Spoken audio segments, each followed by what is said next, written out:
It's a Good Friday edition of the Clay Young Show. Roll it, Kyle.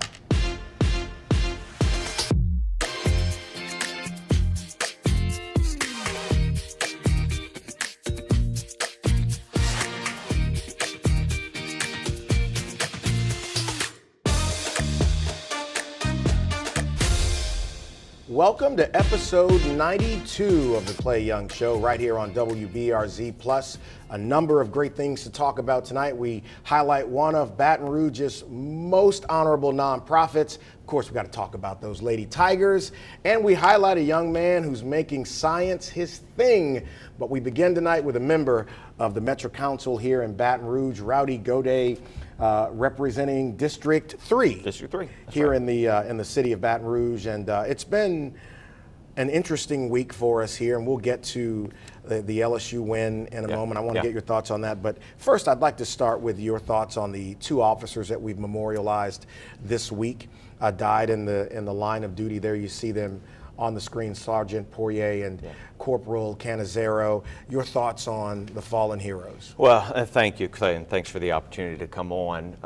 I think right now we're at a time in our community where we just got to shower these families with prayer and support. One of my favorite sayings, whether it's a death in the family or something like this that impacts our entire community, is when we cry out to God in anguish, God responds by sending us people. We need people to surround us during these moments, and our community needs to show up for the families of these two officers, and frankly for their colleagues and their comrades on the force as well.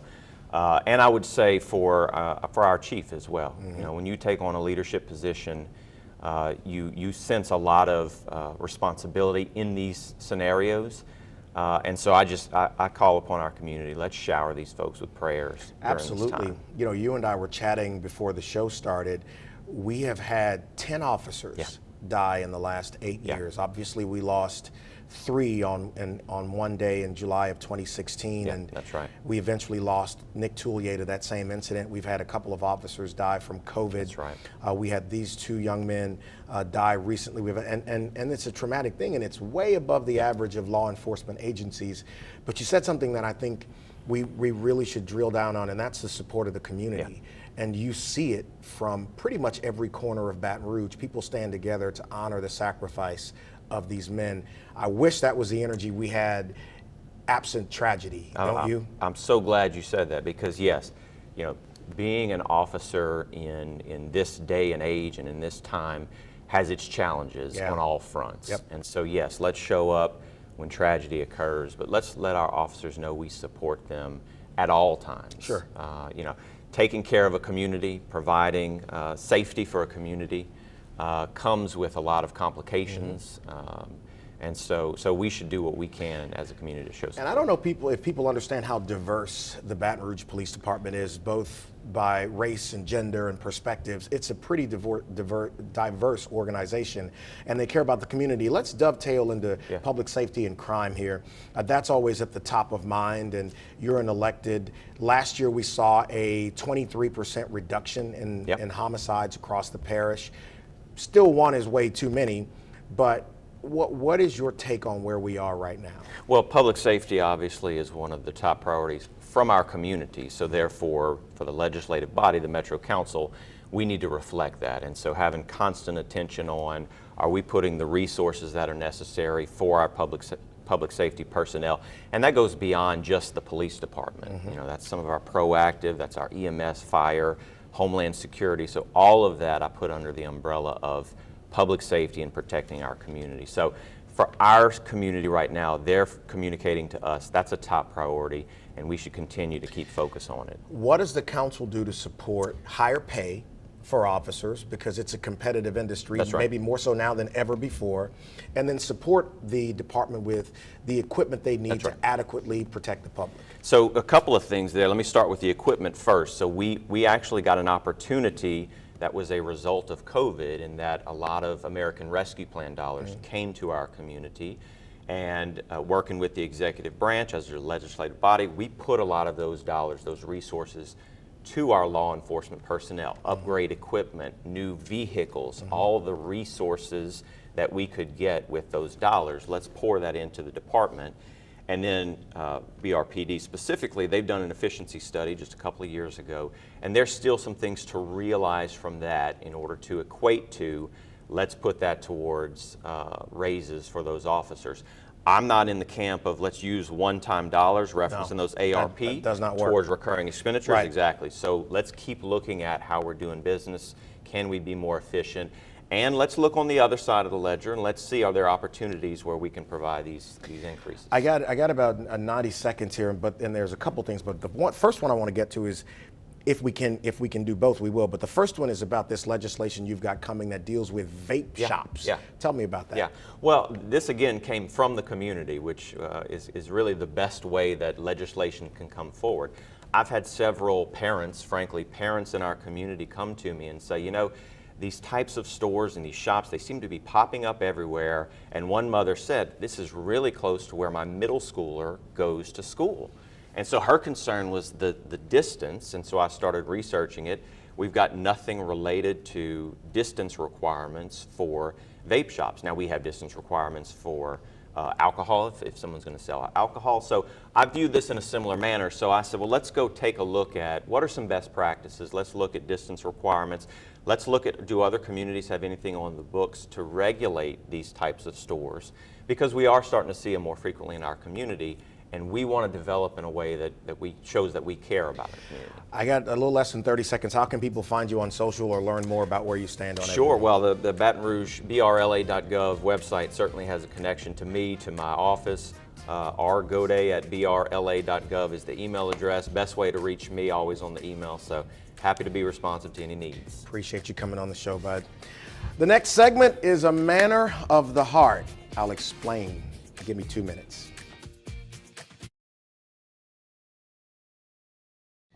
So, you know, if you listen to iHeartMedia, any of their stations moving around in the morning, surely you've heard one of the Manners moments.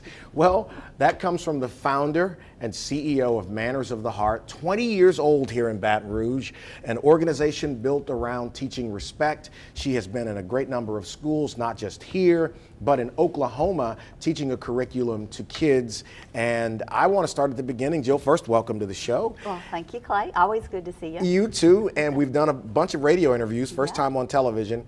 Where did the Manners vision start? Oh, my goodness. Well, it really began in my twin sons' elementary school. Okay. Excuse me, when they started first grade. And I started coming to their cafeteria, actually, walking around the cafeteria, really teaching basic table etiquette. But it didn't take long to recognize that, as I said, that's just etiquette. That's just rules. Right. It really has very little to do, truly, with manners and what we call manners of the heart. Right. Because manners, the true definition of manners is that it's an attitude of the heart that's self-giving, that's not self-serving. So it's really more about the attitude behind our actions, not so much the actions themselves, but why are we doing what we're doing? You know, you take your curriculum into schools and some tough parts of our city and invest in the kids there to give them maybe a little something extra that they may not get, which I think is so impactful because it unlocks their potential. It teaches them how to interact and be interdependent and independent at the same time. What's something you can tell people who are not in those classrooms is an accomplishment of teaching this curriculum to these kids? Well, oh goodness! Now, how long do we have? I think I would go back to the basics. One of the foundational truths is that the worldview perspective that we have as an adult actually was formulated before third grade. That happens in our hearts and in our souls before we turn 9 years old. The way in which we're going to view the world, how we're going to look at our place in the world, how we're going to view how we're going to go about navigating and finding our spot and our purpose in life really starts in the very youngest years. Right. So if we, as I always say, if we can fill those hearts of our youngest learners, with the good, right stuff they need, it will create this kind of barrier and this filter around their hearts so that the world of today doesn't have an opportunity to turn their hearts cold, so that circumstances they're growing up from one end of a spectrum to the other, whatever circumstances they're growing up in that might be neglectful of meeting their heart needs, If their heart's already full, then their heart won't have an opportunity to lock. Right. Because when a child's heart becomes locked, their mind cannot open to learning. That's why we're having so many of the troubles we're having today. We've had pictures of some of the kids and experiences. Now, you just had your 20th anniversary ceremony here in Baton Rouge, raised a bunch of money. So what's the plan for the next 20 years of Manners of the Heart? I love that question. Some people actually assumed wrongly I might be retiring, and, and you know me better.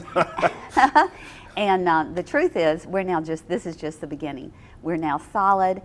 We know our message. We know how to deliver it. We have so many instances and stories and children who are now grown that the difference that it's made in their lives.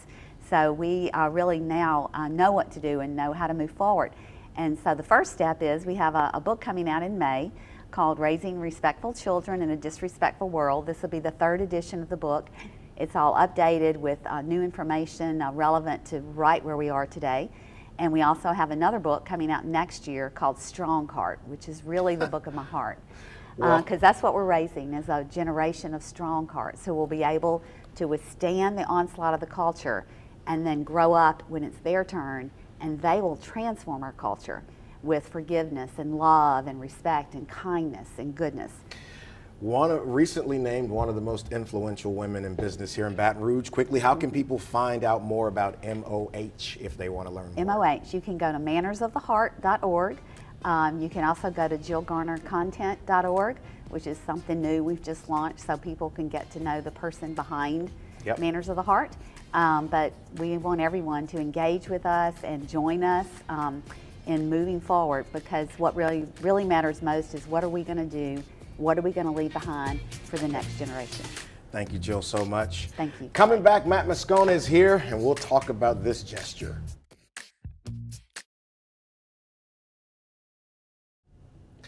Well, all of a sudden, this feels like a really bad idea, but let's do it anyway. Matt Moscona, host of After Further Review. Thanks for having me, Clay. Great to see you as always. What you got for me today? And may I lie and say it's wonderful to see you too. Yeah. So let's, in all seriousness, good weekend, man. The Lady Tigers won a national championship. Before we get to the shenanigans after the game, let's talk about the game itself, man. This was a coaching masterpiece. Yeah, I thought that the job Kim Mulkey did in game planning for Caitlin Clark was pretty masterful. It was the best. Nobody had ever done it like that. And oddly, I thought Dawn Staley, who had a better team in South Carolina, she's 10 deep, got a little too much into her ego against Caitlin Clark and was like, no, we're just going to do what we do. And they let one player beat them. And I was stunned. And it benefited LSU because that was a terrible matchup for LSU against South Carolina. Yeah. But Iowa kind of played into LSU's strengths. Well, but this was also a breakout offensive performance too. I mean, when you saw the other two games, there was a struggle to get points on the board. You leave 102 on the scoreboard in this game, so you had a great defensive strategy. Plus, these girls balled out. Yeah.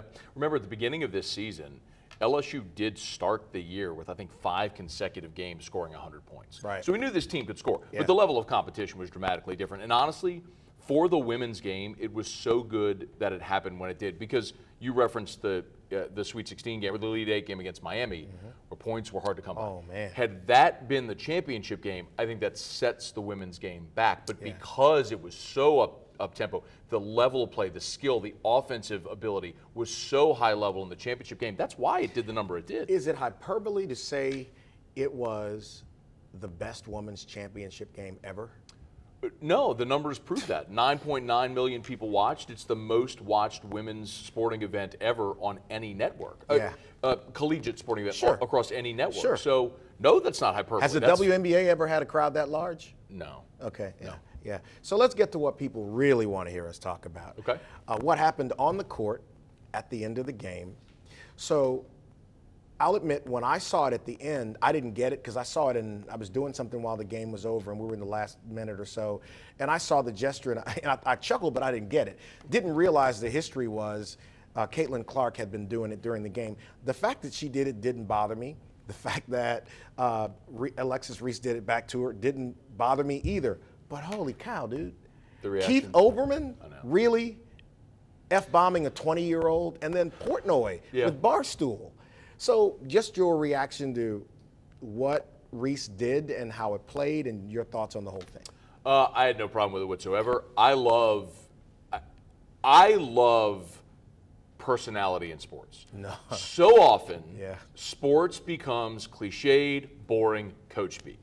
I love trash talking. I love bat flips in baseball. I love pimping home runs. Everything in sports. I love end zone dances in the NFL. Or like, it's sports. Have fun. Like, why are we trying to make these super competitive, high-level athletes sterile? Yeah. Like, let them have fun. So, no. And listen, I get that that's not going to be for everybody. Right. Some people want their athletes prim and proper and pristine. That doesn't exist anymore. Well, in some cases it does, and Where? that's fine. But the problem, as you referenced with Olbermann or Portnoy, for those that didn't see it, these are grown people that used very harsh language. Oh, like yeah. F and S Dude, bombs and and listen, piece of S. Talking about a 20-year-old girl playing college basketball. Like, it's not even that you have that opinion. Right. It's how you express it sometimes. And look, it was racial. You can't say otherwise. It was. It's rooted in that. Yeah, hell yeah, it was. That's what it was. It was racial. The thing is, the majority of people, though, didn't go that way. I mean, that was the thing. The people who did criticize her that way got incinerated by Yeah. pretty much every network there is out there, which is a good thing. Now, inviting both teams to the White House, bruh, you can't do that. I'm glad Caitlin Clark came out and said, we're not going to do that. Maybe it was a kind gesture, but no. Even the First Lady's press secretary backtracked on Twitter the next morning, essentially saying, oh, well, she was just trying to celebrate all. No. Like, she put her foot in her mouth. And I mean, and it's one of the reasons why sometimes it's best to stay in your lane. But Off Twitter, too. yeah, you know, I can understand wanting to celebrate both teams not a real place. in a game, but the White House celebration is for the champion. It's always been for the champion. The champion goes. Like, when LSU beat Clemson for the national championship, Clemson didn't go as well. No. When Alabama beat LSU in 2011, LSU didn't go to the White House. Like, the champion goes to the White House. Everybody knows it's why less than 24 hours they retracted. So where can people, well, obviously, if you live in the capital city region, you know where to find Matt and AFR, but if they want to tune in from other places, can they do that? Yeah, Baton Rouge, New Orleans, Alexandria, WBTR here as well, so Channel 19, and YouTube, stream. If you can spell my name, you can find me. I'm all over the place. Let's talk I'm football everywhere. in a couple of weeks. Yes, you are. All Let's the talk football in a couple of weeks. LSU football, Southern football, and we might talk NFL as well. Who dat? Derek Carr's coming for you, Clay. Get ready. Here he comes. Yeah, You said that out loud, I dude. can't even give a straight Let's face. talk about science next. Oh, man. Well, loving this segment. I think I'm going to love it even more than the last one we did because I've got a rock star from Kenilworth, McKendry and Coleman, an 8th grader there, and Andreas Lopez, one of the instructors, teachers there at Kenilworth. And he's got some hardware on the set, as you can see here, from a recent series of science fairs that, if you have a bug phobia, if you have a bug phobia, let me warn you, because, man, this is pretty awesome. And wait till you hear this. So tell everybody what your project was. So my project was the effect of temperature, internally, and feeding behavior of the Formosan subterranean termite. So for people who live in Louisiana, the Formosan termite wreaked havoc across our state, especially after Katrina, with people replacing walls and houses and then having termite issues after the fact. So why did you choose that? Mostly, okay, so it's a crazy story. So I was talking to Mr. Lopez one day. I was like, I just signed up on the success portal. It said I would have an LSU professor or someone to help me with a science fair project. I'm like, okay, so how can I get into it? So every day for, I think, about 2 or 3 weeks, I came to, I said, Mr. Lopez, have you had the meeting? Have you got an email yet? Have I got accepted? And he's like, McKendry, just hold up, okay? You're going to get accepted, just hold up. So I kept waiting and waiting till he got an email, and it said I hooked up with a instructor named Joe. And we worked on the project about a month and a half. And every other Friday, I come there, check on my project. Joe was a nice guy. So this has got to be the reason why you teach right here. The young man like this, right? Most definitely. Just the insistence and the proactivity. Because originally we hadn't nominated, I want to be transparent here, we hadn't nominated McKendron for SRM, for our science research mentorship. But because of his insistence, because of his proactivity, because of his grit, his motivation, that's where he's at. And I'm really, really proud of you, McKendron. This is exactly what we're looking for. And I always say that my job as a teacher is to become redundant in the classroom.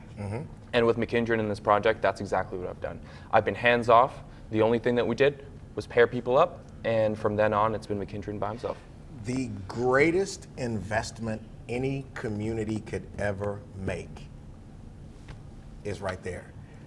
People like that, young men like that. What do you want to do for yourself? What do you want to do later on? Professional career. I really plan on dealing in real estate. Real estate? Yeah. Really now? Why real estate? I feel like I have a special touch with like housing, because ever since I was little, I have always built with Legos. Like Legos are my peaceful place. When I go with my Legos, like I'm just in a whole nother world. That's awesome. That's awesome. And Mom is over there. We could turn out all the lights and her smile would still light the studio in here. And then you have some hardware with you. So, you know, I think science is so often an amazing doorway for young people to open their potential in so many ways because of all that it requires. You know, talk a little bit about that if you don't mind, and getting kids to unlock their potential through education. Most definitely. So one of the skills that I think is prioritized through science education is really criticizing and really looking for evidence. You don't take everything as it comes and you don't believe it until you see evidence for it, until you really start thinking critically and looking for that evidence. And that's exactly what this science is doing. That's exactly what these projects are doing for our students. So it's getting them thinking critically, trying to make them form their own opinions. Young man, never, ever, ever change that attitude.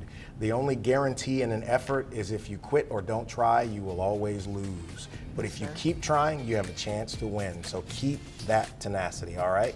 I love the hardware. So that's my favorite segment on this show. You're better than Matt Moscona. Somebody tell him I said that. All right, catch you next week on the next edition of the Clay Young Show. Paul Rice is going to be our guest on the next show. You guys have a